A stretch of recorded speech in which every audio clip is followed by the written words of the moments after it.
ਗੁਜ਼ਾਰ ਨਹੀਂ ਸੀ ਹੋਇਆ। ਭਗਤ ਕਬੀਰ ਸਾਹਿਬ ਉਹਦੀਆਂ ਕਮਜ਼ੋਰੀਆਂ ਨੂੰ ਜਾਣਦੇ ਇੱਕ ਦਿਨ ਭਗਤ ਜੀ ਮਿਲੇ, ਕਹਿੰਦੇ ਵੀ ਆ ਬਾਣਾ ਤੇ ਧਰਮ ਦਾ ਪਾਇਆ ਏ, ਆਪਣੇ ਆਪ ਨੂੰ ਤੂੰ ਸੰਤ ਖਵਾਉਣਾ ਏ, ਪਰ ਯਾਦ ਰੱਖੀ ਆ ਜਿਹੜਾ ਚੜ੍ਹਤ ਦਾ ਧਾਨ ਖਾਨਾ ਏ ਨਾ ਤੂੰ, ਇਹਦਾ ਇੱਕ ਦਿਨ ਤੈਨੂੰ ਲੇਖਾ ਦੇਣਾ ਪੈਣਾ ਏ। ਉਹਨੇ ਹੱਸ ਛੱਡਣਾ, ਉਹਨੇ ਕਹਿਣਾ ਭਗਤ ਜੀ ਅਗਲਾ ਪਾਸਾ ਕਿੰਨੇ ਵੇਖਿਆ ਏ, ਇਹ ਜੱਗ ਮਿੱਠਾ ਅਗਲਾ ਕਿਨ ਡਿੱਠਾ, ਖਾਓ ਪੀਓ ਅਗਲਾ ਕਿਸੇ ਨੇ ਵੇਖਿਆ ਕਿਤੇ। ਭਗਤ ਜੀ ਨੇ ਚੁੱਪ ਕਰ ਜਾਣਾ, ਪਰ ਸਮਝਾਉਣਾ ਉਹਨੂੰ। ਸਮਾਂ ਪਾ ਕੇ ਉਹ ਚੜ੍ਹਾਈ ਕਰ ਗਿਆ। ਇੱਕ ਸ਼ਾਹੂਕਾਰ ਦੇ ਘਰ ਬੈਲ ਦੇ ਰੂਪ ਦੇ ਵਿੱਚ ਆਇਆ, ਥੋੜ੍ਹਾ ਵੱਡਾ ਹੋਇਆ, ਉਹਨਾਂ ਨੇ ਬੈਲ ਉਹਨਾਂ ਦਾ ਚੜ੍ਹਾਈ ਕਰ ਗਿਆ। ਇਹਨੂੰ ਵੱਛਾ ਜਿਹੜਾ ਸੀ ਇਹਨੂੰ ਜੋੜਿਆ, ਹਲੇ ਪੰਜਾੜੀ ਨਾਲ ਜੋਇਆ, ਹੁਣ ਪਹਿਲੀ ਵਾਰ ਜੋਇਆ ਸੀ। ਥੋੜ੍ਹਾ ਜਿਹਾ ਚੱਲੇ ਤੇ ਬਹਿ ਜਾ ਕਰਿਓ, ਪ੍ਰਾਣੀਆਂ ਨਾ ਕੁੱਟਣ ਬੁਰਾ ਹਾਲ। ਤੇ ਭਗਤ ਕਬੀਰ ਸਾਹਿਬ ਜੀ ਨੇ ਦੇਖਿਆ ਵੀ ਇਹ ਤੇ ਉਹੀ ਹੈ। ਕੋਲ ਚਲੇ ਗਏ, ਕਹਿੰਦੇ ਵੀ ਸ਼ਾਹੂਕਾਰ ਜੀ ਕੀ ਗੱਲ ਹੈ? ਕਹਿੰਦੇ ਜੀ ਬਸ ਇੱਕੋ ਚੱਕਰ ਲੈ ਕੇ ਆਉਂਦਾ ਤੇ ਬਹਿ ਜਾਂਦਾ, ਕੁੱਟਦੇ ਮਾਰਦੇ ਹੈ, ਫਿਰ ਮਾੜਾ ਜਿਹਾ ਉੱਠਦਾ, ਥੋੜ੍ਹਾ ਜਿਹਾ ਚੱਲਦਾ ਹੈ। ਭਗਤ ਜੀ ਕਹਿੰਦੇ ਸਾਨੂੰ ਇਹਦੇ ਨਾਲ ਕੋਈ ਗੱਲਬਾਤ ਕਰ ਲੈਣ ਦੇ। ਉਹਦੇ ਕੰਨ ਦੇ ਵਿੱਚ ਕਹਿੰਦੇ ਵੀ ਤੈਨੂੰ ਸਮਝਾਇਆ ਸੀ ਵੀ ਆ ਲੋਕਾਂ ਦਾ ਜਿਹੜਾ ਧਾਨ ਪੂਜਾ ਖਾਨਾ, ਇੱਕ ਦਿਨ ਤੈਨੂੰ ਇਹਦਾ ਲੇਖਾ ਤੇ ਦੇਣਾ ਪੈਣਾ ਹੈ। ਅੱਜ ਤੇਰੇ ਹਾਲਾਤ ਇੱਦਾਂ ਦੇ ਬਣ ਗਏ, ਚਾਰ ਪਾਪ ਦੋਏ ਸਿੰਘ ਗੁੰਗ ਮੁਖ, ਤਬ ਕੈਸੇ ਗੁਣ ਗਈ ਹੈ। ਊਠਤ ਬੈਠਤ ਠੀਂਗਾ ਪਰ ਹੈ, ਤਬ ਕਤ ਮੂੰਡ ਲਕਈ ਹੈ। ਹਰ ਬਿਨ ਬੈਲ ਬਿਰਾਨੇ ਹੋਈ ਹੈ, ਫਾਟੇ ਨਾਕਨ ਟੂਟੇ ਕਾਦਨ, ਕੋਦੋਂ ਕੋ ਭੁਸ ਖਈ ਹੈ। ਸਾਰੋ ਦਿਨ ਡੋਲਤ ਬਣ ਮਹੀਆ, ਅਜਹੂ ਨਾ ਪੇਟ ਆਗਈ ਹੈ। ਜਨ ਭਗਤਨ ਕਾ ਕਿਹਾ ਨਾ ਮਾਨੋ, ਕੀਓ ਆਪਣੋ ਪਈ ਹੈ। ਹੁਣ ਤੇਰੇ ਚਾਰ ਪੈਰ ਹੈ, ਦੋ ਤੇਰੇ ਸਿਰ ਤੇ ਸਿੰਘ ਹੈ, ਮੂੰਹ ਤੇਰਾ ਗੂੰਗਾ ਹੋ ਗਿਆ ਏ। ਚਾਰ ਪਾਪ ਦੋਏ ਸਿੰਘ ਗੁੰਗ ਮੁਖ, ਤਬ ਕੈਸੇ ਗੁਣ ਗਈ। ਹੁਣ ਕਿਵੇਂ ਰੱਬ ਦੇ ਗੁਣ ਗਾਵੇਂਗਾ। ਊਠਤ ਬੈਠਤ ਠੇਂਗਾ ਪਰ ਹੈ, ਉੱਠਦਿਆਂ ਫਿਰ ਤੁਰਦਾ ਏ, ਤੇਰੇ ਡੰਡੇ ਵੀ ਵੱਜਦੇ ਹੈ। ਕਦ ਕਿੱਥੇ ਇੱਕ ਸਿਰ ਲਕਾਵੇਂਗਾ ਆਪਣਾ। ਫਾਟੇ ਨਾਕਨ, ਅਗਲਿਆਂ ਨੇ ਨੱਕ ਪਾੜ ਕੇ ਵਿੱਚ ਨਕੇਲ ਨੱਥ ਪਾ ਦਿੱਤੀ ਹੈ, ਖਿੱਚ ਕੇ ਰੱਖਦੇ ਹੈ। ਕੰਧਾ ਤੇਰਾ ਹੁਣ ਜਿਹੜਾ ਵਾ ਪੰਜਾੜੀ ਨਾਲ ਟੁੱਟ ਗਿਆ ਹੈ। ਅਤੇ ਕਦੋਂ ਦਾ ਤੈਨੂੰ ਖਾਣਾ ਮਿਲਿਆ, ਹੁਣ ਇਹ ਨਹੀਂ ਵੀ ਆਪਣੀ ਮਰਜ਼ੀ ਦੇ ਨਾਲ ਕੁਛ ਖਾ ਲਵੇਂਗਾ। ਹੁਣ ਸਾਰਾ ਦਿਨ ਤੈਨੂੰ ਮਜ਼ਦੂਰੀ ਕਰਨੀ ਪੈਣੀ ਹੈ, ਇਹ ਲੇਖਾ ਦੇਣਾ ਪੈਣਾ ਹੈ, ਕਿਉਂਕਿ ਤੂੰ ਭਗਤਾਂ ਦਾ ਕਿਹਾ ਨਹੀਂ ਮੰਨਿਆ। ਹੁਣ ਉਹ ਜਿਹੜਾ ਲੇਖਾ ਤੇ ਤੈਨੂੰ ਦੇਣਾ ਪੈਣਾ। ਜਨ ਭਗਤਨ ਕਾ ਕਿਹਾ ਨਾ ਮਾਨੋ, ਕੀ ਉਹ ਆਪਣੋ ਪਈ ਹੈ। ਇਹ ਤੇ ਹੁਣ ਤੈਨੂੰ ਹਿਸਾਬ ਕਿਤਾਬ ਕਰਨਾ ਹੀ ਪੈਣਾ ਹੈ। ਉਹੀ ਗੱਲ ਹੈ, ਸਾਨੂੰ ਗੁਰਬਾਣੀ ਬਾਰ-ਬਾਰ ਸਮਝਾਉਂਦੀ ਹੈ, ਅਤੇ ਬੰਦਾ ਆਪਣੀਆਂ ਚਤਰਾਈਆਂ ਚਲਾਕੀਆਂ ਨਹੀਂ ਜੀ। ਅੱਗੇ ਕਿਸੇ ਨੇ ਵੇਖਿਆ ਥੋੜ੍ਹਾ ਹੀ, ਕਿਤੇ ਅੱਗੇ ਕਿਹੜੀ ਗੱਲ ਹੈ, ਅੱਗੇ ਕਿਸੇ ਨੇ ਦੇਖਿਆ। ਯਾਦ ਰੱਖਿਓ, ਦੇਖਿਆ ਤੇ ਕੁਛ ਵੀ ਨਹੀਂ ਗਾ ਸੀ। ਜੇ ਅਸੀਂ ਵੇਖਣ ਦੀ ਗੱਲ ਕਰੀਏ ਨਾ, ਤੇ ਬੰਦਾ ਮਰਨ ਤੋਂ ਬਾਅਦ ਕਿੱਥੇ ਜਾਂਦਾ ਉਹ ਵੀ ਨਹੀਂ ਕਦੀ ਆ ਕੇ ਦੱਸਿਆ ਕਿੰਨੇ ਵੀ ਕਿੱਥੇ ਆ, ਕਿੱਥੋਂ ਆਇਆ ਕਿੱਥੋਂ, ਇਹ ਵੀ ਨਹੀਂ ਪਤਾ ਕਿਸੇ ਨੂੰ। ਹੁਣ ਜੇ ਅਸੀਂ ਦੇਖਣ ਦੀ ਗੱਲ ਕਰੀਏ ਵੀ ਅੱਗਾ ਕਿਹੜਾ ਕਿਸੇ ਨੇ ਦੇਖਿਆ, ਇਸ ਕਰਕੇ ਖਾਓ ਪੀਓ। ਜੇ ਵਾਕਿਆ ਅਸੀਂ ਇਸ ਗੱਲ 'ਤੇ ਯਕੀਨ ਕਰਦੇ ਹਾਂ, ਤਾਂ ਫਿਰ ਇਹ ਵੀ ਗੱਲ 'ਤੇ ਯਕੀਨ ਕਰੀਏ ਕਿ ਮਰਨ ਤੋਂ ਬਾਅਦ ਬੰਦੇ ਦੇ ਨਾਲ ਕੁਝ ਜਾਂਦਾ ਨਹੀਂ ਗਾ, ਅਤੇ ਅਸੀਂ ਰੁਪਈਏ ਪਿੱਛੇ ਇੱਕ ਦੂਜੇ ਦਾ ਸਿਰ ਕਿਉਂ ਪਾੜਦੇ ਫਿਰਦੇ ਹਾਂ। ਫਿਰ ਇਹ ਤਾਂ ਅਸੀਂ ਯਕੀਨ ਕਰ ਲਿਆ ਵੀ ਅੱਗਾ ਕਿਹੜਾ ਕਿਸੇ ਨੇ ਵੇਖਿਆ ਹੈ, ਪਰ ਇਸ ਗੱਲ 'ਤੇ ਵੀ ਤਾਂ ਯਕੀਨ ਕਰ ਲਈਏ ਨਾ ਵੀ ਮਰਨ ਤੋਂ ਬਾਅਦ ਸਾਰਾ ਕੁਝ ਇੱਥੇ ਰਹਿ ਜਾਣਾ ਹੈ। ਅਤੇ ਫਿਰ ਰੁਪਈਏ ਪਿੱਛੇ ਝਗੜੇ ਕਿਉਂ ਕਰਦੇ ਹੈ, ਫਿਰ ਕਿਉਂ ਐਵੇਂ ਇੱਕ ਦੂਜੇ ਨੂੰ ਵੱਢਣ ਤੱਕ ਜਾਂਦੇ ਹੈ, ਹੀਰਾ ਫੇਰੀਆਂ ਕਰਦੇ ਹੈ, ਧੋਖੇਬਾਜ਼ੀਆਂ ਕਰਦੇ ਹੈ। ਪਤਾ ਤਾਂ ਕੋਈ ਵੀ ਨਹੀਂ ਗਾ ਵੀ ਸਵੇਰੇ ਉੱਠਣਾ ਕਿ ਨਹੀਂ ਉੱਠਣਾ। ਇੱਥੇ ਸਾਰਾ ਕੁਝ ਧਰਿਆ, ਬੈਂਕ ਬੈਲੈਂਸ ਇੱਥੇ ਰਹਿ ਜਾਣਾ, ਇੱਥੇ ਇਹ ਕਾਪੀਆਂ ਰਹਿ ਜਾਣੀਆਂ, ਇੱਥੇ ATM ਦੇ ਕਾਰਡ ਰਹਿ ਜਾਣੇ ਆ। ਕੋਈ ਨਾਲ ਥੋੜ੍ਹਾ ਭੇਜਣੇ ਉਹਨਾਂ ਨੇ ਵੀ ਚੱਲ ਪਾਪਾ ਉੱਥੇ ਜਾ ਕੇ ਕਢਾ ਲਵੀ ਤੂੰ। ਜੇ ਅਸੀਂ ਇਸ ਗੱਲ 'ਤੇ ਯਕੀਨ ਕਰਦੇ ਹਾਂ ਵੀ ਅੱਗਾ ਕਿਸੇ ਨੇ ਨਹੀਂ ਵੇਖਿਆ, ਇਹ ਇੱਕ ਵਹਿਮ ਹੈ, ਮਨ ਦਾ ਭਰਮ ਹੈ, ਅਤੇ ਫਿਰ ਇੱਥੇ ਕਿਉਂ ਜੱਫੇ ਪਾ ਕੇ ਬੈਠੇ ਅਸੀਂ। ਛੱਡੀਏ ਸਾਰਾ ਕੁਝ ਵੀ ਨਹੀਂ, ਛੱਡੋ ਪਰੇ, ਖਾਓ ਬਸ, ਕੋਈ ਗੱਲ ਨਹੀਂ, ਮੈਨੂੰ ਨਹੀਂ ਘਰ ਦੇ ਨਾਲ ਪਿਆਰ, ਮੈਨੂੰ ਨਹੀਂ ਕਿਸੇ ਨਾਲ ਪਿਆਰ। ਇੱਥੇ ਤੇ ਮਰਨ ਤੱਕ ਜਾਂਦੇ ਆ, ਭੱਜ ਕਰਦੇ ਆ ਕੰਮ। ਅਤੇ ਜੇ ਅਸੀਂ ਇਹ ਗੱਲ 'ਤੇ ਯਕੀਨ ਕਰਦੇ ਵੀ ਮਰਨ ਤੋਂ ਬਾਅਦ ਅੱਗਾ ਕਿਸੇ ਨੇ ਨਹੀਂ ਵੇਖਿਆ, ਅਤੇ ਫਿਰ ਇਹ ਚੀਜ਼ 'ਤੇ ਅਸੀਂ ਪ੍ਰਤੱਖ ਵੇਖੀ ਹੈ ਨਾ ਵੀ ਮਰਨ ਤੋਂ ਬਾਅਦ ਸਾਰਾ ਕੁਝ ਇੱਥੇ ਰਹਿ ਜਾਂਦਾ ਹੈ, ਨਾਲ ਕੁਝ ਨਹੀਂ ਜਾਂਦਾ, ਫਿਰ ਕਿਉਂ ਇੱਕ ਦੂਜੇ ਦੇ ਸਿਰ ਪਾੜਨ ਤੱਕ ਜਾਂਦੇ ਆ। ਸਤਿਗੁਰੂ ਪਾਤਸ਼ਾਹ ਜੀ ਕਿਰਪਾ ਕਰਦੇ ਨੇ ਅਸਲ ਦੇ ਵਿੱਚ ਕਿ ਬਿਨ ਸਤਿਗੁਰ ਸੇਵੇ ਠੌਰ ਨਾ ਪਾਵੇ। ਗੁਰੂ ਨੂੰ ਆਰਾਧਨ ਤੋਂ ਬਿਨਾਂ ਤੈਨੂੰ ਟਿਕਾਣਾ ਨਹੀਂ ਮਿਲਣਾ, ਤੈਨੂੰ ਠਹਿਰਾਓ ਨਹੀਂ ਮਿਲਣਾ, ਤੇਰੀ ਜ਼ਿੰਦਗੀ ਵਿੱਚ ਟਿਕਾ ਨਹੀਂ ਆਵੇਗਾ। ਮਰ ਜੰਮੇ ਆਵੇ ਜਾਵੇ, ਜੰਮਦਾ ਰਵੇਂਗਾ ਮਰਦਾ ਰਵੇਂਗਾ। ਬਿਨ ਸਤਿਗੁਰ ਸੇਵੇ ਫਿੱਕਾ ਬੋਲਣਾ, ਨਾਮ ਨਾ ਵਸੇ ਮਨ ਮਾਹੀ। ਗੁਰੂ ਦੇ ਸ਼ਬਦ ਨੂੰ ਆਪਣੀ ਜ਼ਿੰਦਗੀ ਦਾ ਆਧਾਰ ਬਣਾਉਣ ਤੋਂ ਬਿਨਾਂ, ਉਹਨਾਂ ਰੱਬੀ ਗੁਣਾਂ ਨੂੰ ਆਪਣੀ ਜ਼ਿੰਦਗੀ ਵਿੱਚ ਧਾਰਨ ਤੋਂ ਬਿਨਾਂ, ਸਾਹਿਬ ਜੀ ਕਹਿੰਦੇ ਤੇਰੇ ਬੋਲ ਵੀ ਫਿੱਕੇ ਨੇ, ਤੇਰੇ ਬੋਲਾਂ ਦੇ ਵਿੱਚ ਕੋਈ ਦਮ ਨਹੀਂ, ਤੇਰੇ ਬੋਲਾਂ ਦੇ ਵਿੱਚ ਕੋਈ ਅਸਰ ਨਹੀਂ। ਇੱਕ ਉਹ ਰੱਬੀ ਮਹਾਂਪੁਰਖ ਜਿਹੜੇ ਉਹ ਰੱਬੀ ਗੁਣਾਂ ਨਾਲ ਭਰਪੂਰ ਹੁੰਦੇ, ਉਹਨਾਂ ਦਾ ਇੱਕ ਬੋਲ ਕਈਆਂ ਦਾ ਜੀਵਨ ਬਦਲ ਕੇ ਰੱਖ ਦਿੰਦਾ ਹੈ। ਪਰ ਇੱਥੇ ਸਾਡੇ ਬੋਲ ਜਿਹੜੀ ਹੈ ਉਹ ਅਸੀਂ ਆਪਣਾ ਜੀਵਨ ਨਹੀਂ ਬਦਲ ਸਕਦੇ, ਕਿਸੇ ਦਾ ਜੀਵਨ ਕਿੱਥੋਂ ਬਦਲ ਦੇਵਾਂਗੇ। ਬਿਨ ਸਤਿਗੁਰ ਸੇਵੇ ਫਿੱਕਾ ਬੋਲਣਾ, ਨਾਮ ਨਾ ਵਸੇ ਮਨ ਮਾਹੇ। ਜਿਨ੍ਹਾਂ ਦੇ ਮਨ ਦੇ ਵਿੱਚ ਉਹ ਪਰਮਾਤਮਾ ਦਾ ਨਾਮ ਨਹੀਂ ਵਸਿਆ, ਉਹਨਾਂ ਦੇ ਬੋਲ ਫਿੱਕੇ ਨੇ, ਉਹਨਾਂ ਬੋਲਾਂ ਵਿੱਚ ਕੋਈ ਅਸਰ ਨਹੀਂ। ਨਾਨਕ ਬਿਨ ਸਤਿਗੁਰ ਸੇਵੇ ਜੰਮਪੁਰ ਬੱਧੇ ਮਾਰੀਅਨ, ਮੋਹ ਕਾਲੇ ਉੱਠ ਜਾਹੇ। ਤੀਸਰੇ ਪਾਤਸ਼ਾਹ ਕਿਰਪਾ ਕਰਦੇ, ਨਾਮ ਤੋਂ ਬਿਨਾਂ ਜਿਨ੍ਹਾਂ ਗੁਰੂ ਦੀ ਸੇਵਾ ਨਹੀਂ ਕੀਤੀ, ਗੁਰੂ ਨੂੰ ਆਰਾਧਿਆ ਨਹੀਂ। ਆਮ ਕਰਕੇ ਨਾ ਗੁਰਮੁਖੋ, ਮੈਂ ਕੱਲ ਪੜ੍ਹਦਾ ਪਿਆ ਸੀ ਭਾਈ ਅਮਰੀਕ ਸਿੰਘ ਚੰਡੀਗੜ੍ਹ ਵਾਲਿਆਂ ਦਾ ਗੁਰਮਤਿ ਮੋਤੀ ਚੌਥਾ ਭਾਗ, ਉਹਦੇ ਵਿੱਚ ਬੜੀ ਇੱਕ ਕਮਾਲ ਦੀ ਉਦਾਹਰਨ ਦਿੱਤੀ ਉਹਨਾਂ ਨੇ। ਕਹਿੰਦੇ ਕਈ ਵਾਰੀ ਪਿਤਾ ਦੀ ਜਾਇਦਾਦ ਹੁੰਦੀ ਹੈ, ਪਿਤਾ ਉਹਦੇ ਵਿੱਚੋਂ ਉਹਨੂੰ ਉਹਦਾ ਹਿੱਸਾ ਪੁੱਤ ਨੂੰ ਦੇ ਵੀ ਦਿੰਦਾ ਹੈ, ਪਰ ਪੁੱਤਰ ਜਾਇਦਾਦ ਦਾ ਮਾਲਕ ਬਣ ਕੇ ਆਪਣਾ ਹੱਕ ਜਤਾਉਂਦਾ ਹੈ ਅਤੇ ਆਪਣੇ ਪਿਓ ਨੂੰ ਕਈ ਵਾਰੀ ਰੋਟੀ ਵੀ ਨਹੀਂ ਪੁੱਛਦਾ, ਧੱਕੇ ਮਾਰ ਕੇ ਬਾਹਰ ਕੱਢ ਦਿੰਦਾ ਹੈ। ਹਾਲਾਂਕਿ ਜਾਇਦਾਦ ਕੀਤੀ ਸੀ ਪਿਓ ਦੀ। ਦੂਸਰੀ ਉਦਾਹਰਨ ਉਹਨਾਂ ਨੇ ਦਿੱਤੀ, ਕਈ ਵਾਰੀ ਆਪਾਂ ਸੱਜਣ ਮਿੱਤਰ ਸੰਸਾਰ ਦੇ ਅੰਦਰ, ਕਹਿੰਦੇ ਦੋ ਸੱਜਣ ਮਿੱਤਰ, ਦੋਵਾਂ ਨੇ ਮਿਲ ਕੇ ਸ਼ਾਪਿੰਗ ਕੀਤੀ। ਇੱਕ ਸੱਜਣ ਨੇ ਸ਼ਾਪਿੰਗ ਕਰਾ ਦਿੱਤੀ, ਬਾਅਦ ਵਿੱਚ ਉਹਨਾਂ ਦਾ ਲੜਾਈ ਝਗੜਾ ਹੁੰਦਾ ਹੈ। ਇੱਕ ਨੇ ਉਹਦੇ ਨਾਲ ਬੋਲ ਚਾਲ ਬੰਦ ਕਰ ਦਿੱਤਾ, ਪਰ ਉਹਦੀਆਂ ਚੀਜ਼ਾਂ ਅਸੀਂ ਵਰਤਦੇ ਹਾਂ, ਪਰ ਉਹਨੂੰ ਦੇਖਣਾ ਨਹੀਂ ਚਾਹੁੰਦੇ। ਇਸੇ ਤਰ੍ਹਾਂ ਪਰਮਾਤਮਾ ਨੇ ਜਿਹਨੇ ਸਾਨੂੰ ਪੈਦਾ ਕੀਤਾ ਹੈ, ਉਹਦਾ ਵਰਤਦੇ ਤੇ ਅਸੀਂ ਸਾਰਾ ਕੁਝ ਹੀ ਹੈ, ਪਰ ਉਹਦਾ ਨਾਮ ਜਪਣ ਵਾਸਤੇ ਤਿਆਰ ਨਹੀਂ। ਸਤਿਗੁਰੂ ਪਾਤਸ਼ਾਹ ਦਾ ਪਾਵਨ ਸ਼ਬਦ ਆਪਾਂ ਗੁਰਬਾਣੀ ਵਿੱਚ ਪੜ੍ਹਦੇ ਹਾਂ, ਕੀਤੇ ਕਉ ਮੇਰਾ ਸਮਾਨੈ, ਕਰਨਹਾਰ ਤ੍ਰਿਨ ਜਾਣੈ। ਜਿਹਨੇ ਪੈਦਾ ਕੀਤਾ ਸੀ, ਜਿਹਨੇ ਦਾਤਾਂ ਦਿੱਤੀਆਂ ਸੀ, ਦਾਤਾਂ ਨੂੰ ਤੇ ਸਾਰਾ ਕੁਝ ਸਮਝ ਲਿਆ, ਉਹਦੀਆਂ ਦਿੱਤੀਆਂ ਦਾਤਾਂ ਨੂੰ ਤੇ ਵਰਤਦਾ ਏ, ਉਹਦੇ ਕੀਤੇ ਹੋਏ ਪਰਉਪਕਾਰਾਂ ਦਾ ਤੇ ਆਨੰਦ ਲੈ ਰਿਹਾ ਏ, ਪਰ ਉਹਨੂੰ ਵੇਖਣਾ ਨਹੀਂ ਚਾਹੁੰਦੇ ਅਸੀਂ। ਉਹਦੇ ਨਾਲ ਸਾਡੀ ਨਫ਼ਰਤ ਹੈ।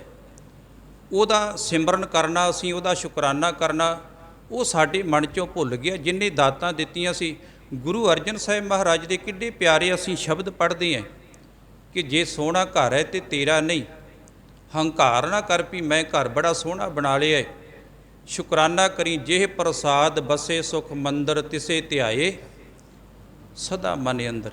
ਜੇ ਸੋਹਣੇ ਕੱਪੜੇ ਪਾਏ ਹੈ, ਹੰਕਾਰ ਨਾ ਕਰੀ ਵੀ ਮੇਰੀ ਆਪਣੀ ਮਿਹਨਤ ਹੈ। ਜਿਹ ਪ੍ਰਸਾਦ ਪਾਟ ਪਟੰਬਰ ਹਟਾਵੇ ਤਿਸੇ ਤਿਆਗ ਕਤ ਅਵਰ ਲੁਭਾਵੇ। ਜੇ ਕਿਤੇ ਸੋਹਣਾ ਖਾਣਾ ਤੈਨੂੰ ਖਾਣ ਵਾਸਤੇ ਮਿਲਿਆ ਏ, 36 ਤਰ੍ਹਾਂ ਦੇ ਪਦਾਰਥ ਖਾ ਰਹੇ ਹੈ, ਇਹ ਨਾ ਕਵੀ ਮੇਰੀ ਆਪਣੀ ਮਿਹਨਤ ਹੈ। ਜਿਹ ਪ੍ਰਸ਼ਾਦ 36 ਹੀ ਅੰਮ੍ਰਿਤ ਖਾਹੇ ਤਿਸ ਠਾਕਰ ਕੋ ਰੱਖ ਮਨ ਮਾਹੀ। ਪਰ ਬੰਦੇ ਦੀ ਫਿਤਰਤ ਹੈ ਨਾ, ਜਿਹੋ ਜਿਹਾ ਅਸੀਂ ਸੰਸਾਰ ਵਿੱਚ ਲੋਕਾਂ ਨਾਲ ਸਲੂਕ ਕਰਦੇ, ਇੱਕ ਦੂਜੇ ਨਾਲ ਕਰਦੇ ਹਾਂ, ਉਹੋ ਜਿਹਾ ਰੱਬ ਨਾਲ ਕਰਦੇ ਹਾਂ। ਦਾਤਾਂ ਨਾਲ ਪਿਆਰ ਹੈ, ਦਾਤਾਂ ਨੂੰ ਵਰਤਦੇ ਹੈ, ਪਰ ਦੇਣ ਵਾਲੀ ਨਾਲ ਨਫ਼ਰਤ ਹੈ, ਉਹਦੀ ਸ਼ਕਲ ਵੇਖਣੀ ਨਹੀਂ ਚਾਹੁੰਦੇ। ਦਾਤਾ ਉਹ ਦਾਤਾਂ ਦੇ ਰਿਹਾ ਹੈ, ਉਹ ਪਰਉਪਕਾਰ ਵੀ ਕਰ ਰਿਹਾ ਹੈ। ਸਾਹਿਬ ਜੀ ਕਿਰਪਾ ਕਰਦੇ ਨੇ, ਇਹੀ ਹਾਲਾਤ ਨੇ। ਨਾਨਕ ਬਿਨ ਸਤਿਗੁਰ ਸੇਵੇ, ਉਸ ਗੁਰੂ ਨੂੰ ਆਰਾਧਨ ਤੋਂ ਬਿਨਾਂ, ਉਹਦੇ ਪਰਉਪਕਾਰਾਂ ਨੂੰ ਚੇਤੇ ਕਰਨ ਤੋਂ ਬਿਨਾਂ ਜੰਮਪੁਰ ਬੱਧੇ ਮਾਰੀਏ। ਫਿਰ ਜਮਾਂ ਦੀ ਦਰਗਾਹ ਦੇ ਵਿੱਚ ਮਾਰ ਪਵੇਗੀ ਅਤੇ ਮੂੰਹ ਕਾਲੇ ਉੱਠ ਜਾਹੇ। ਇੱਥੋਂ ਦੁਨੀਆ ਦੇ ਵਿੱਚੋਂ ਵੀ ਕਾਲੇ ਮੂੰਹ ਦੇ ਨਾਲ ਉੱਠ ਕੇ ਜਾਵੇਗਾ, ਕਿਉਂਕਿ ਦਾਤਾਂ ਤੇ ਉਹਦੀਆਂ ਵਰਤੀਆਂ, ਪਰ ਉਹਦਾ ਸ਼ੁਕਰਾਨਾ ਕਦੇ ਨਹੀਂ ਕੀਤਾ। ਮਹੱਲਾ ਪਹਿਲਾ, ਅਗਲਾ ਸ਼ਬਦ ਸ਼ਲੋਕ ਤੀਸਰੇ ਪਾਤਸ਼ਾਹ ਗੁਰੂ ਅਮਰਦਾਸ ਜੀ ਦਾ। ਇਹਦਾ ਜਿਹੜਾ ਅਗਲਾ ਸ਼ਬਦ ਹੈ ਉਹ ਹੈ ਧੰਨ ਗੁਰੂ ਨਾਨਕ ਸਾਹਿਬ ਮਹਾਰਾਜ ਜੀਆਂ ਦਾ। ਸਾਹਿਬ ਕਹਿੰਦੇ ਜਾਲੋਂ ਐਸੀ ਰੀਤ ਜਿਤ ਮੈਂ ਪਿਆਰਾ ਵੀਸਰੈ। ਇਹੋ ਜੀ ਮਰਿਆਦਾ ਨੂੰ ਮੈਂ ਅੱਗ ਲਾ ਦੇਵਾਂ ਜਿਹਦੇ ਨਾਲ ਮੇਰਾ ਰੱਬ, ਮੇਰਾ ਪ੍ਰਮਾਤਮਾ ਵਿਸਰ ਜਾਵੇ। ਤੇ ਅਸੀਂ ਤੇ ਉਹੀ ਰੀਤਾਂ ਕੀਤੀਆਂ। ਸੁਖਮਨੀ ਸਾਹਿਬ ਦਾ ਪਾਠ ਕਰਵਾ ਲਿਆ, ਬਾਅਦ ਵਿੱਚ ਸ਼ਰਾਬਾਂ ਕਬਾਬਾਂ ਚੱਲਦੀਆਂ। ਅਖੰਡ ਪਾਠ ਸਾਹਿਬ ਕਰਵਾ ਲਿਆ, ਬਾਅਦ ਵਿੱਚ ਮਹਾਰਾਜ ਨੂੰ ਖੜਨ ਵਾਲਾ ਵੀ ਕੋਈ ਨਹੀਂ ਹੁੰਦਾ, ਰਿਸ਼ਤੇਦਾਰਾਂ ਨੂੰ ਸਾਂਭਦੇ ਫਿਰਦੇ ਆ। ਜਿਸ ਦਿਨ ਆਰੰਭ ਕਰਨਾ ਹੁੰਦਾ ਉਦਣ ਤੇ 4-5 ਸਿੰਘ ਲੱਭ ਜਾਂਦੇ ਹੈ। ਜਿਸ ਦਿਨ ਸਮਾਪਤੀ ਹੁੰਦੀ ਉਦਣ ਨਹੀਂ ਕੋਈ ਲੱਭਦਾ, ਉਦਣ ਭਾਈ ਇਕੱਲਾ ਵਿਚਾਰਾ ਆਵਾਜ਼ਾਂ ਮਾਰਦਾ ਫਿਰੂ, ਕੋਈ ਪਾਣੀ ਵਾਲੇ ਨੂੰ, ਕਿਸੇ ਦੂਸਰੇ ਨੂੰ। ਅਸੀਂ ਉਹ ਰੀਤਾਂ ਕੀਤੀਆਂ ਕੇਵਲ ਵਿਖਾਵੇ ਦੀ, ਧਾਰਮਿਕ ਰੀਤ ਕਰ ਲਈ ਵੀ ਰੱਬ ਵੀ ਸ਼ਾਇਦ ਖੁਸ਼ ਹੋ ਜਾਵੇਗਾ ਤੇ ਰਿਸ਼ਤੇਦਾਰ ਵੀ ਖੁਸ਼ ਹੋ ਜਾਣਗੇ। ਅਖੰਡ ਪਾਠ ਸਾਹਿਬ ਚੱਲਿਆ, ਸਹਿਜ ਪਾਠ ਕੀਤਾ, ਸੁਖਮਨੀ ਸਾਹਿਬ ਕਰਾਇਆ, ਪਰ ਕਿਤੇ 2 ਘੜੀਆਂ ਕੋਲ ਬੈਠਣ ਵਾਸਤੇ ਤਿਆਰ ਨਹੀਂ। ਆਪਣੀ ਤਿਆਰੀ ਵੱਲ ਖਿਆਲ ਸੀ ਵੀ ਮੈਂ ਸੂਟ ਕਿਹੜਾ ਪਾਉਣਾ ਹੈ, ਤਿਆਰੀ ਕਿਹੜੀ ਕਰਨੀ ਹੈ, ਫਿਰ ਰਿਸ਼ਤੇਦਾਰਾਂ ਨੂੰ ਸੰਭਾਲਣਾ ਹੈ, ਬਾਹਰ ਉਹਨਾਂ ਨੂੰ ਜੀਓ ਆਇਆ ਕਹਿਣਾ ਹੈ। ਤੇ ਜਿਹੜਾ ਪਿਓ ਅੰਦਰ ਬੈਠਾ ਸੀ ਉਹਦੇ ਕੋਲ ਬੈਠ ਕੇ ਅਸੀਂ ਉਹਦੀ ਗੱਲ ਸੁਣਨ ਵਾਸਤੇ ਤਿਆਰ ਨਹੀਂ ਸੀ। ਰੀਤ ਤਾਂ ਇਹ ਸੀ ਵੀ ਅਸੀਂ ਰਿਸ਼ਤੇਦਾਰਾਂ ਨੂੰ ਬਾਅਦ ਵਿੱਚ ਕਿਤੇ ਅੱਗੋਂ ਪਿੱਛੋਂ ਬੁਲਾ ਲਈਏ। ਜੇ ਅਖੰਡ ਪਾਠ ਸਾਹਿਬ ਕਰਾਇਆ ਤੇ ਪਰਿਵਾਰ ਵਾਲੇ ਜੀ ਬਹਿ ਕੇ ਵਾਰੀ-ਵਾਰੀ ਬਾਣੀ ਨੂੰ ਸੁਣੀਏ। ਰੀਤ ਇਹ ਨਹੀਂ ਸੀ ਵੀ ਚੱਲ ਰਿਸ਼ਤੇਦਾਰ ਇਕੱਠੇ ਹੋ ਜਾਣਗੇ। ਅਸਲ ਵਿੱਚ ਜਿਹੜਾ ਲੰਗਰ ਦੀ ਮਰਿਆਦਾ ਸੀ ਨਾ, ਉਹ ਹੈਗਾ ਸੀ ਗਰੀਬਾਂ ਦੇ ਵਾਸਤੇ ਵੀ ਭੋਗ ਪਵੇਗਾ, ਲੰਗਰ ਤਿਆਰ ਕਰਕੇ ਗਰੀਬਾਂ ਨੂੰ ਲੰਗਰ ਛਕਾਇਆ ਜਾਵੇਗਾ। ਇੱਥੇ ਕੋਈ ਗਰੀਬ ਆ ਜਾਵੇ, ਕਹਿੰਦੇ ਨਹੀਂ ਪਹਿਲਾਂ ਰਿਸ਼ਤੇਦਾਰਾਂ ਨੇ ਛਕਣਾ ਹੈ, ਤੂੰ ਬਹਿ ਜਾ ਬਾਹਰ, ਅਜੇ ਤੈਨੂੰ ਵੀ ਛਕਾਵਾਂਗੇ ਬਾਅਦ ਵਿੱਚ, ਪਰ ਪਹਿਲਾਂ ਸਾਡੇ ਰਿਸ਼ਤੇਦਾਰਾਂ ਨੇ ਛਕਣਾ। ਕਦੀ ਆਪਾਂ ਵੇਖਿਆ ਵੀ ਵਿਚਾਰੇ ਕਈ ਵਾਰੀ ਗਰੀਬ ਕਈ ਵਾਰੀ ਆ ਜਾਂਦੇ ਆ, ਉਹਨਾਂ ਨੂੰ ਬਾਹਰ ਬਿਠਾਇਆ ਹੁੰਦਾ, ਧੁੱਪੇ ਬੈਠੋ ਤੁਸੀਂ। ਤੇ ਅਰਦਾਸ ਕਾਹਦੀ ਕੀਤੀ ਹੁੰਦੀ ਹੈ? ਸੇਵਕ ਪਰਿਵਾਰ ਨੇ ਲੰਗਰ ਤਿਆਰ ਕੀਤਾ ਹੈ ਤੇ ਲੰਗਰ ਤੇ ਸਭ ਦਾ ਸਾਂਝਾ ਹੁੰਦਾ ਹੈ। ਲੰਗਰ ਤੇ ਬਰਾਬਰ ਬੈਠ ਕੇ ਪੰਗਤਾਂ ਤੇ ਛਕਿਆ ਜਾਂਦਾ ਹੈ। ਇੱਥੇ ਤੇ ਪ੍ਰਾਹੁਣਿਆਂ ਨੂੰ ਏਸੀ ਕਮਰਿਆਂ ਦੇ ਵਿੱਚ ਲੱਗਾ ਭੋਗ ਸੀ, ਬਣਾਇਆ ਲੰਗਰ ਸੀ, ਤੇ ਰਿਸ਼ਤੇਦਾਰਾਂ ਨੂੰ ਵੱਡੀਆਂ ਕੁਰਸੀਆਂ ਤੇ ਬਿਠਾਲ ਕੇ ਤੇ ਗਰੀਬਾਂ ਨੂੰ ਬਾਹਰ ਥੱਲੇ ਬਿਠਾਲ ਕੇ ਬਾਬੇ ਲੰਗਰ, ਨਾਨਕ ਦੇ ਲੰਗਰ ਦੇ ਵਿੱਚ ਇਹੋ ਜੀ ਮਰਿਆਦਾ ਨਹੀਂ ਗੀ।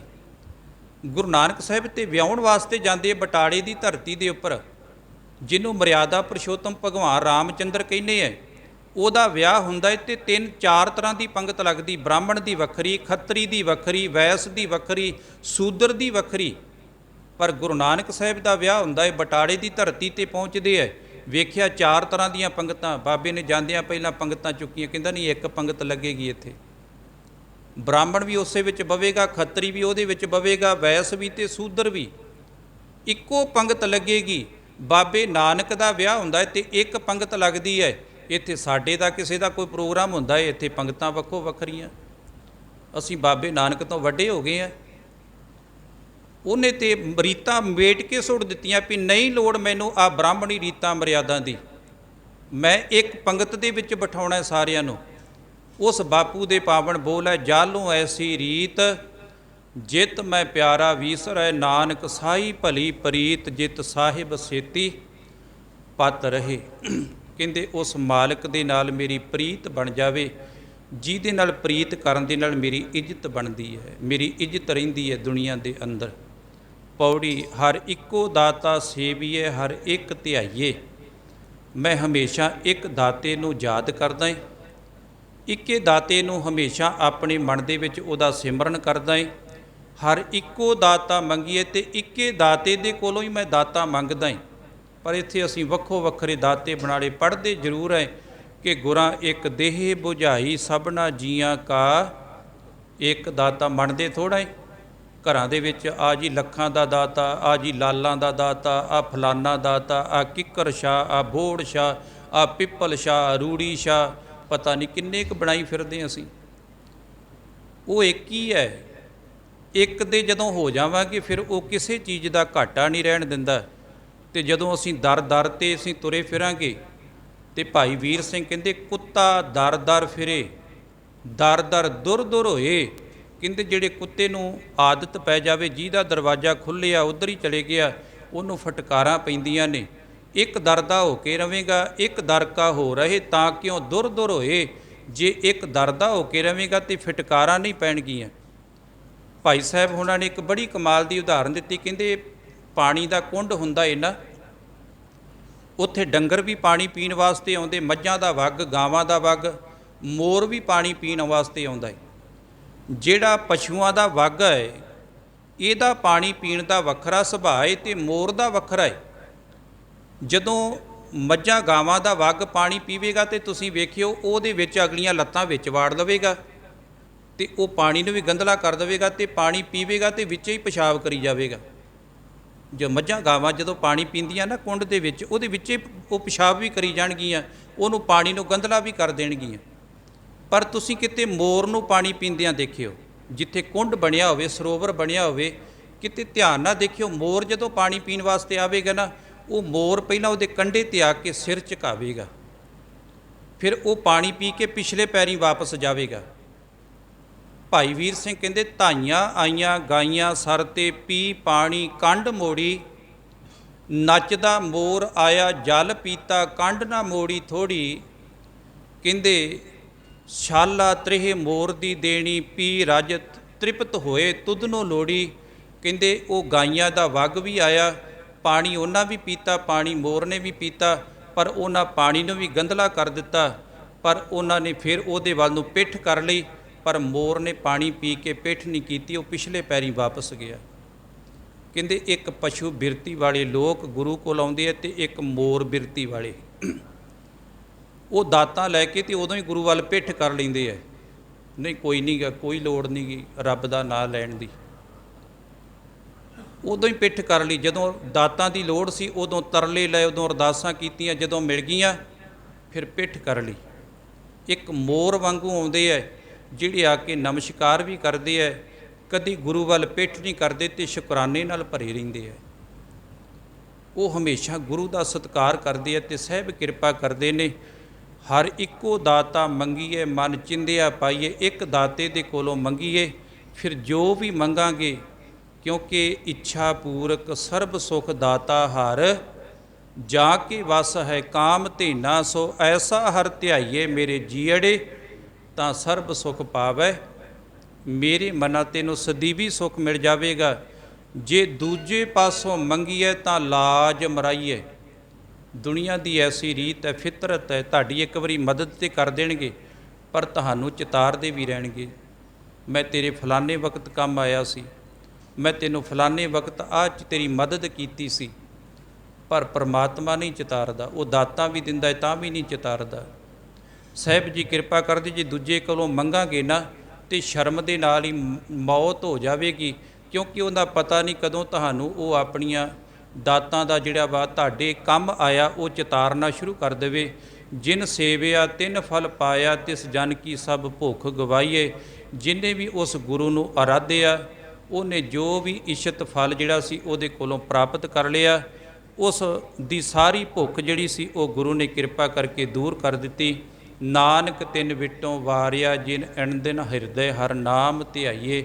ਤੀਸਰੇ ਨਾਲ ਨਾਨਕ ਕਿਰਪਾ ਕਰਦੇ ਹੈ ਕਿ ਮੈਂ ਉਹਨਾਂ ਤੋਂ ਸਦਕੇ ਜਾਣਾ ਹੈ, ਵਾਰਨੇ ਜਾਣਾ ਹੈ, ਜਿਹੜੇ ਅਣ ਦਿਨ ਹਰ ਵੇਲੇ ਆਪਣੇ ਹਿਰਦੇ ਦੇ ਵਿੱਚ ਉਸ ਮਾਲਕ ਦਾ ਸ਼ੁਕਰਾਨਾ ਕਰਦੇ ਹੈ, ਉਹਦਾ ਧੰਨਵਾਦ ਕਰਦੇ ਹੈ, ਉਹਦੀਆਂ ਦਿੱਤੀਆਂ ਦਾਤਾਂ ਨੂੰ ਯਾਦ ਕਰਕੇ ਅਤੇ ਉਹਨੂੰ ਯਾਦ ਵਿੱਚ ਰੱਖਦੇ ਆ ਵੀ ਇਹ ਮੇਰੇ ਮਾਲਕ ਦੀਆਂ ਦਿੱਤੀਆਂ ਹੋਈਆਂ ਦਾਤਾਂ ਨੇ, ਉਹਦੇ ਸ਼ੁਕਰਗੁਜ਼ਾਰ ਬਣਦੇ ਨੇ। ਅਤੇ ਜਿਹੜੇ ਦਾਤਾਂ ਨਾਲ ਤੇ ਪਿਆਰ ਕਰਦੇ ਨੇ, ਦਾਤੇ ਨੂੰ ਨਫ਼ਰਤ ਕਰਦੇ ਨੇ, ਫਿਰ ਉਹਨਾਂ ਦੇ ਨਾਲ ਦਾਤਾ ਵੀ ਪਿਆਰ ਨਹੀਂ ਕਰਦਾ। ਉਹਦੀਆਂ ਦਾਤਾਂ ਨੂੰ ਵੇਖ ਕੇ ਉਹਦੇ ਨਾਲ ਪਿਆਰ ਬਣ ਜਾਵੇ। ਗੁਰੂ ਅਰਜਨ ਸਾਹਿਬ ਕਹਿੰਦੇ ਬੜਾ ਸੌਖਾ ਤਰੀਕਾ ਹੈ ਉਸ ਮਾਲਕ ਨਾਲ ਪਿਆਰ ਕਰਨ ਦਾ, ਨਾਲ ਦਾਤਾਂ ਨਾਲ ਪਿਆਰ ਕਰਦਾ ਹੈ, ਬੜੀ ਚੰਗੀ ਗੱਲ ਹੈ। ਪਰ ਦਾਤਾਂ ਨੂੰ ਵੇਖ ਕੇ ਤੈਨੂੰ ਉਹ ਪਿਆਰਾ ਵੀ ਚੇਤੇ ਦੇ ਵਿੱਚ ਆ ਜਾਵੇ, ਉਹਦੀਆਂ ਦਾਤਾਂ ਨੂੰ ਵੇਖ ਕੇ ਉਹਦਾ ਵੀ ਤੇਰੇ ਮਨ ਦੇ ਵਿੱਚ ਸਤਿਕਾਰ ਜਾਗ ਪਵੇ। ਪਰ ਨਹੀਂ, ਇੱਥੇ ਦਾਤਾਂ ਨਾਲ ਪਿਆਰ ਹੈ, ਦੇਣ ਵਾਲੀ ਨਾਲ ਨਫ਼ਰਤ ਹੈ। ਗੁਰੂ ਕਿਰਪਾ ਕਰੇ ਸਾਡੇ ਮਨਾਂ ਦੇ ਅੰਦਰੋਂ ਗੁਰੂ ਨਫ਼ਰਤ ਦੂਰ ਕਰੇ। ਏਕ ਪਿਤਾ ਏਕ ਸਕੇ ਅਸੀਂ ਬਾਰਕ ਬਣ ਜਾਈਏ। ਸਤਿਗੁਰੂ ਜੀ ਰਹਿਮਤ ਕਰਨ, ਸਭ ਦੀਆਂ ਹਾਜ਼ਰੀਆਂ ਪ੍ਰਵਾਨ ਕਰਨ। ਕੱਲ੍ਹ ਵੀ ਬੇਨਤੀ ਕੀਤੀ